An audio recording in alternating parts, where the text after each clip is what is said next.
Hindi kinumpirma ng United States intelihensya ang pag-atake sa tirahan ni Putin sa Novgorod Oblast, kaya dapat tanggihan ng White House ang mga bagong kahilingan niya. Ayon sa kampo ni Trump, gabi-gabing tinatamaan ng drone at missile ang kabisera ng Ukraine at ang magagawa lang ng Ukraine ay ipagtanggol ang sarili. Ganito ang pahayag ng permanenteng kinatawan ng Estados Unidos sa NATO na si Matthew Whitaker at nahuli pa niya si Putin na nagsisinungaling.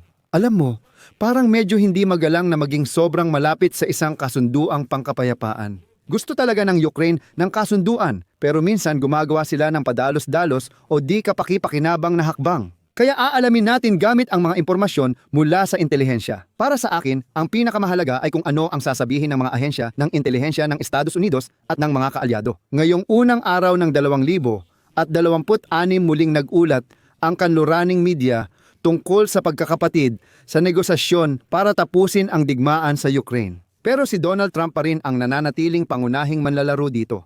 At sa unang araw ng 2026, marami ang nagtatanong kung magpapasya na ba si Donald Trump na akuin ang responsibilidad sa paglutas ng digmaang ito ng Russia laban sa Ukraine o handa ba siyang paligayahin ang agresor.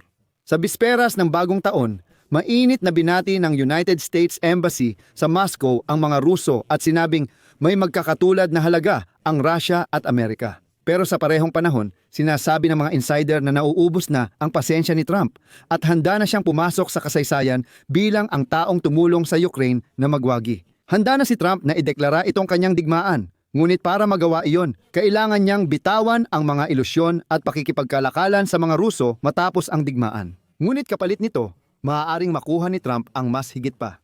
Ako, si Alexi Pechi. Talakayin natin ang paksang ito nang sabay-sabay at hinihiling ko na mag-subscribe kayo sa channel na ito, mag-like at huwag kalimutang mag-iwan ng inyong komento. Mag-subscribe din kayo sa aking Telegram channel na Pechi News. Nasa description ng video ang link na ito. Mga kaibigan, araw-araw akong nag-aanalisa ng impormasyon. Pero ngayon gusto kong talakayin ang damdamin dito sa channel ng paborito kong psychologist. Walang pag-aalinlangan, may lumabas na video na napanood ko ng may interes. Doon, tungkol sa Enero 1 bilang araw ng digital na hangover. Alam nyo, hindi pa nga tayo nagigising pero nalunod na agad tayo sa mga balita. Kaya mariin kong inirerekomenda ang video na ito tungkol sa kung paano manatiling tao habang unti-unting nababaliw ang mundo. Ito ang pinakamaganda nyong magagawa para sa isipan nyo. Ngayon, Enero 1 ang link ng video ay nasa description ng video na ito at sa nakapin na komento at lumalabas din sa inyong mga screen. Kaya pumunta kayo, panoorin nyo at magpaabot ng pagbati sa may akda mula sa ating channel. Ayon sa Wall Street Journal, pangunahing balita ngayong Enero 1 ang tahimik na usapang pangkapayapaan, kung saan nagkaroon ng mas malapit na ugnayan ang Ukraine at Pangulong Donald Trump ng Estados Unidos. Napansin ni Trump ang pagbabago sa politika sa bansa at sa gitna ng digmaan. Hindi rin ito dahil kay Putin na agad gumawa ng kwento tungkol sa pag-atake sa kanyang tirahan para hadlangan ang negosasyon. Ang pangunahing balita ay ang paglalaan ng $105 bilyong mula Europa sa Ukraine nitong Disyembre para sa 2 taon na nag-aalis ng duda sa katatagan ng Ukraine at sumisira sa plano ni Pangulong Vladimir Putin ng Russian Federation. Naisip ni Putin na hindi tutulong ang Estados Unidos sa Ukraine at matatakot ang Europa. Sa ganitong paraan, sa 2026 mapipilitang sumuko ang Ukraine dahil mauubos na ang pondo nila sa depensa. Ngayon naman, ang oras ay muling pumabor sa panig ng Ukraine. Mabagal man ang pagpopondo ng European Union sa Ukraine, ito ay totoong hakbang tungo sa estratehikong pagkamulat ng Europa. Ito ang pinakamagandang palatandaan mula noong hindi pa rin sapat na pinahahalagahang desisyon ng Finland at Sweden na sumali sa North Atlantic Alliance matapos subukan ng mga Ruso na sakupin ang Kyiv noong 2022. Bukod dito, ang mga huling araw ng nakaraang taon ay tumatak din dahil sa malinaw na pagpapakita ng kahinaan ng diktador ng Russia na si Vladimir Putin. Partikular ang pampublikong pagpupulong niya sa kanyang mga komander kung saan nakatanggap siya ng pinalaking ulat ng tagumpay at di umano'y hindi maiiwasang pagbagsak ng militar ng Ukraine. Mayabang na sinabi ni Putin na sakop na ng mga Ruso ang Zaporizhia at Sumy at di na kailangang banggitin ang buong Donbas. Bahagyang naniwala si Trump at matapos ang pagpupulong kay Zelensky ay sinabi niyang dapat magmadali ang Ukraine makipagkasundo dahil baka mas marami pang teritoryo ang sakupin ng Russia. Pero hindi ito umubra at nagpatuloy ang Ukraine sa paninindigan dahil suportado tayo ng Europa na ngayon lang nagpasya kumilos. At doon sa Kremlin, naisipan nilang gumawa ng kwento tungkol sa pag-atake sa tirahan ni Putin. Ikinakalat ni Ministro ng Ugnayang Panlabas ng Russian Federation na si Sergey Lavrov ang kwento tungkol sa diumano'y tusong pag-atake ng 71 na Ukrainian drone sa hindi naman masyadong lihim na tirahan ni Putin sa Novgorod Oblast. Hindi mahalaga kung walang ebidensya o saksi sa kwentong ito, ang mahalaga ay napag-uusapan na. Dahil dito, sinabi ng mga Ruso kay Trump na hindi karapat-dapat ang Ukraine sa seguridad na ipinangako ng mga kanluraning kaalyado. Sumulat ng CP ang Wall Street Journal dito. Alam na si Lavrov ay matagal nang nagnanais na magbitiw sa kanyang posisyon upang magpakasaya sa napakayamang buhay bilang retirado at sa kanyang di umano'y koleksyon ng mga ari-arian sa ibang bansa. Pero hindi siya pinapayagan ni Putin na umalis. Bagaman naintindihan na ng mundo na si Lavrov ay parang isang batang utusan lang. Alam mo, yung huling pahayag ni Lavrov ay parang, parang recording ng isang robot. Noong gabi ng Disyembre 28 hanggang 29, 2025, sinubukan ng rehimeng Kiev ang isang teroristang pag-atake gamit ang ika-71 na long-range na unmanned aerial vehicle sa pambansang tirahan ng presidenteng Russian Federation sa Novgorod Oblast. At heto naman, ang presidente ng Estados Unidos na si Donald Trump sa buong istoryang ito ay umaakto bilang neutral at walang pakialam na tagapamagitan at sa hindi malamang dahilan nakakalusot siya rito. Kahit noong nagdadala ng armas, nagsasanay, at nagbibigay ng taktikal na impormasyon ang kanyang administrasyon sa Ukraine.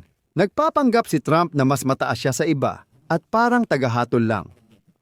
Tinatanggap ito ni Putin at tuloy ang suporta ng intelihensya ng United States. Kahit hindi hayagang ipinapahayag, hindi rin ito tinatago.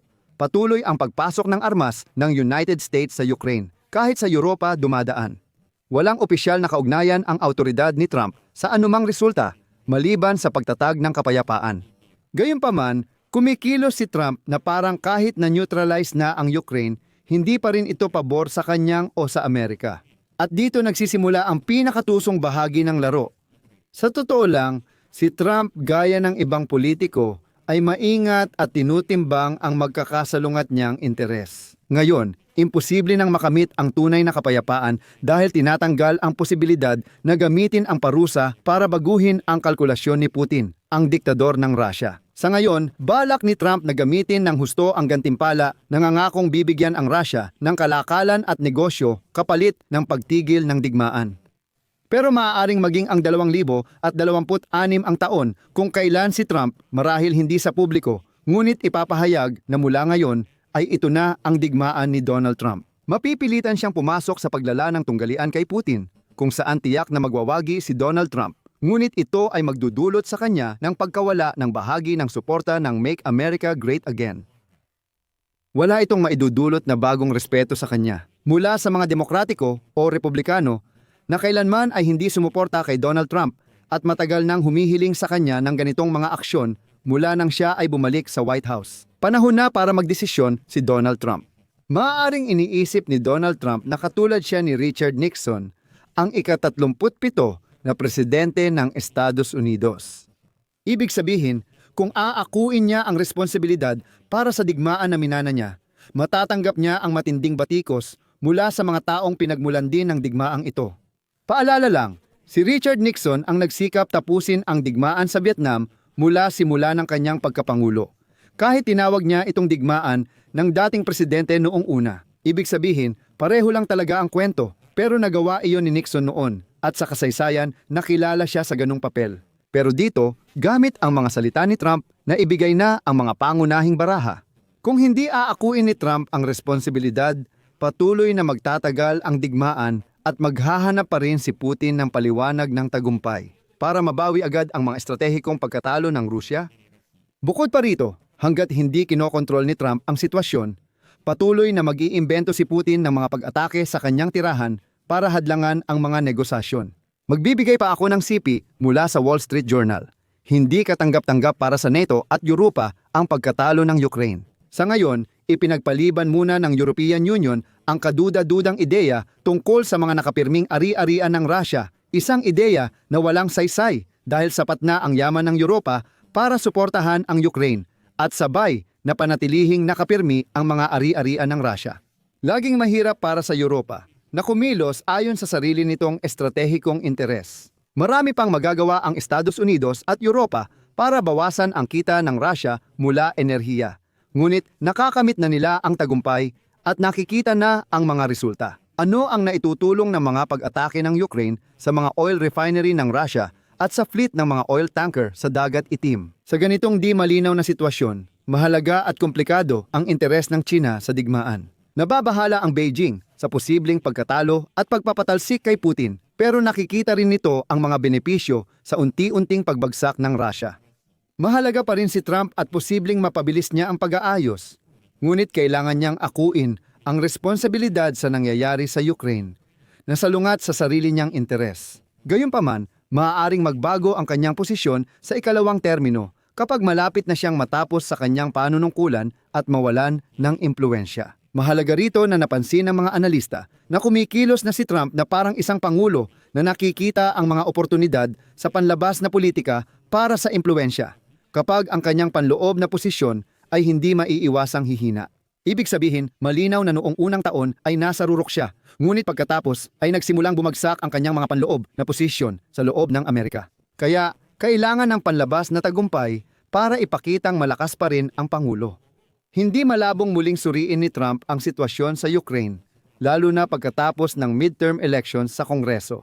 Kasi naaakit siya sa mga kuponang matagumpay na at kayang magmobilisa ng sarili nilang mga resources para makapasok siya, makialam at makuha ang kredito sa kanilang mga tagumpay. Gusto niya yung sitwasyon na may isang tao na halos tagumpay na, tapos darating siya, tutulong para makamit ito at sasabihin, ayan, akin lahat ng kredito dyan. Kapag nawala niya ang mayorya ng mga Republikano sa Kongreso, mapipilitan siyang biglang mag-focus sa mga panlabas na tagumpay. Ngayon, maraming analista ang naniniwala na ililipat ni Trump ang atensyon sa issue ng digmaan ng Russia laban sa Ukraine. Kung napanood ninyo ito, inirerekomenda kong panoorin ninyo ang bagong taon na episode ng paborito kong psychologist. Nilagay ko ang link ng video sa description at nakapin na komento. Lumipat na kayo, panoorin, mag-subscribe at magpaabot ng pagbati sa aming channel. Magtatapos muna ako.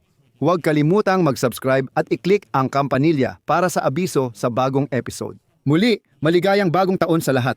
Hanggang dito na lang, ingatan ninyo ang inyong sarili. Paalam sa lahat.